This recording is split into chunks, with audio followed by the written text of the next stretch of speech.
Joseph അച്ഛൻ കഴിഞ്ഞ പ്രാവശ്യം ഞാൻ വന്നപ്പോൾ എന്നെ അനുഗ്രഹിച്ച് വിട്ടു. അതെല്ലാം ഒരു രീതിയിൽ സഫലീകരിച്ചുകൊണ്ടിരിക്കുന്നു.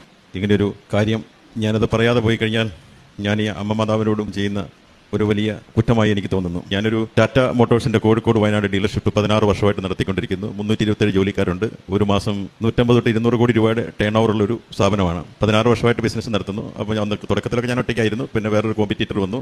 അപ്പം ബിസിനസ്സിൽ നഷ്ടം വരാൻ തുടങ്ങി. അങ്ങനെ ഓരോ മാസവും നഷ്ടം കൂടിക്കൊണ്ടിരിക്കാൻ തുടങ്ങി. ഞാൻ ഭാര്യയോടൊന്നും പറയാറില്ല. അതുകൂടാതെ എനിക്ക് അബുദാബിയിലും 10-60 സ്റ്റാഫുണ്ട്. 2 മെഡിക്കൽ സെൻ്ററുണ്ട്, 2 ഫാർമസി ഉണ്ട്. അവിടുത്തെ ഫണ്ടിങ്ങോട്ടൊന്നും ഡൈവേർട്ട് ചെയ്ത് നഷ്ടം നികത്താൻ പറ്റാത്തൊരവസ്ഥയിലുള്ള രീതിയിലായി. അപ്പോൾ ഞാനിങ്ങനെ ഗ്രേസി പോകുന്നുണ്ടെന്ന് പറഞ്ഞപ്പോൾ നീ കൃപാസനത്തിലെ അമ്മയോട് ഒരു 36 കോടി രൂപയുടെ ഒരു ബാധ്യത നമ്മൾക്കിപ്പോൾ നിലവിലുണ്ട്. ഈ സ്ഥാപനം ഇപ്പോൾ അടച്ചുപൂട്ടിയാൽ, അതുകൊണ്ട് നമുക്ക് അടച്ചുപൂട്ടിയാൽ ഒരു 327 കുടുംബങ്ങളും ഈ 16 വർഷമായിട്ട് നമ്മളിവിടെ ജീവിക്കുന്നതാണ്.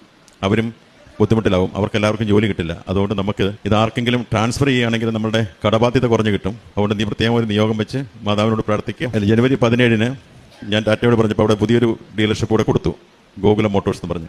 അവരോട് വന്നു കഴിയുമ്പോൾ ബിസിനസ് വീണ്ടും നഷ്ടത്തിലാവും. അപ്പം ഞാൻ ടാറ്റയോട് പറഞ്ഞു എനിക്ക് ഈ ബിസിനസ് കണ്ടിന്യൂ ചെയ്യാൻ താല്പര്യമില്ല. 3 ഡീലേഴ്സിന് ഉള്ള മാർക്കറ്റ് ഇല്ലാത്തതുകൊണ്ട് ഞാനിപ്പം തന്നെ 30-35 ലക്ഷം രൂപ ഒരു മാസം നഷ്ടത്തിൽ പോയിക്കൊണ്ടിരിക്കുന്നു. അതുകൊണ്ട് ഞാൻ ഒഴിവാകുവാണ്.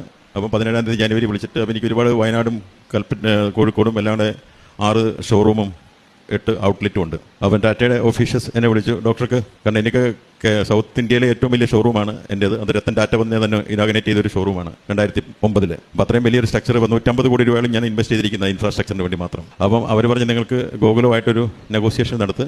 അങ്ങനെ ഏപ്രിൽ 2-ാം തീയതി ഇവിടെ ഞാനും വൈഫോട് വന്ന് ഉടമ്പടി എടുത്തു. അന്ന് എൻ്റെ കടബാധ്യതയെല്ലാം 36 കോടി രൂപയുടെ കടബാധ്യത പത്രം ബാങ്കിൽ നിന്ന് ജോസഫ് അച്ഛനെ കാണിച്ചു. ജോസഫ് അച്ഛൻ നീ ഒന്നുകൊണ്ട് പേടിക്കണ്ട, നിൻ്റെ എല്ലാ കാര്യങ്ങളും ശരിയാവും, ധൈര്യമായി പൊയ്ക്കോളൂ എന്ന് തലവെച്ച് പ്രാർത്ഥിച്ച് ഞങ്ങളെ പറഞ്ഞു വിട്ടു. 14-ാം തീയതി മീറ്റിംഗ് ഏപ്രിലിൽ ഞങ്ങൾ ഗോകുലവും ടാറ്റയും ഞങ്ങളുമായിട്ടിരുന്ന് സംസാരിച്ചു. ഏകദേശമൊക്കെ ഒരു ധാരണയിലെത്തി. പിന്നെ ജൂലൈ 16 ഒരു ഫൈനൽ തീരുമാനത്തിലെത്തി. ഞാൻ പറഞ്ഞു എനിക്ക് എൻ്റെ എല്ലാ സ്റ്റാഫിനെയും റിട്ടേൺ ചെയ്തിട്ടുള്ള ഒരു എഗ്രിമെൻറ്റിന് മാത്രമേ ഉള്ളൂ. ഞാൻ വാടകയിൽ ഞാൻ കോംപ്രമൈസ് ചെയ്യാം, സ്റ്റാഫിൻ്റെ ജോലി പോകുന്ന എനിക്ക് താല്പര്യമില്ല. അപ്പോൾ അവരത് സമ്മതിച്ചു. അങ്ങനെ ജൂലൈ 14-ാം തീയതി തീരുമാനമെടുത്തു. ജൂലൈ 16-ാം തീയതി എഗ്രിമെൻ്റ് എഴുതി. ഓഗസ്റ്റ് 1 തൊട്ട് അവർ ഓപ്പറേഷൻ തുടങ്ങി. അപ്പോൾ ഞാൻ അവർക്ക് കൊടുത്തില്ലായിരുന്നുണ്ടെങ്കിൽ 36 കോടി രൂപ എനിക്ക് കടബാധ്യതയാകും ബാങ്കിൽ. ഇപ്പോൾ അത് കൊടുത്തത് കാരണം അതൊരു 21.5 കോടി രൂപയായിട്ട് കുറഞ്ഞൊരു 14.5 കോടി രൂപയുടെ ലാഭം ഉണ്ടായി.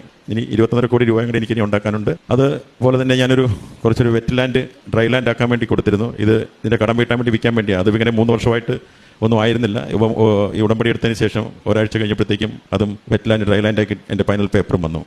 അതൊരു 14-ാം തീയതി ആയിരുന്നു. അങ്ങനെ ഞാൻ ഈ കൃപാസനത്തിലെ ഞാനൊരു മരിയൻ ഭക്തനാണ് ചെറുപ്പം മുതൽ. അപ്പോൾ മാതാവ് ഭാര്യയ്ക്ക് പ്രത്യക്ഷപ്പെട്ടപ്പോൾ എനിക്ക് മനസ്സിലായി നമ്മൾക്ക് വരാൻ പോകുന്ന ഒരു വലിയ ദുരന്തത്തിൽ നിന്ന് രക്ഷപ്പെടാൻ വേണ്ടി മാതാവ് ഈ കൃപാസനത്തിൽ പോകാനും പ്രാർത്ഥിക്കാനും ഞങ്ങളെ ഒരു സാക്ഷ്യത്തിൻ്റെ ഉപകരണമാക്കണമെന്ന് മാതാവ് തീരുമാനിച്ചതുകൊണ്ടാണ് ഇതൊക്കെ സംഭവിച്ചത്.